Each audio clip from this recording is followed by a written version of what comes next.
భర్త తీర్చవలసిన భార్య హక్కులు, అందులో ముఖ్యమైనవి 4 ఉన్నాయి. మనకు ఎవరైనా భార్యగా వచ్చారు, మొట్టమొదటిగా ఏం చేయాలో తెలుసా?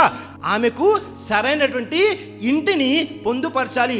ఇల్లు అనగానే అందరూ కూడా సొంతిల్లే ఉండాలి అన్న కండిషన్ లేదు.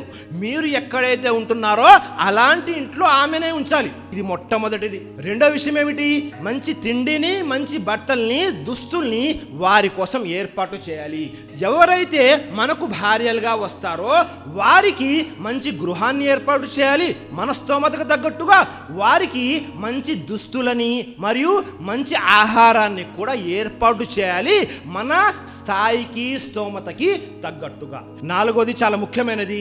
ఒక భర్తపై ఉన్నటువంటి విధి ఏమిటి అంటే అతను తన భార్య యొక్క లైంగిక కోరికలను కూడా తీర్చాలి.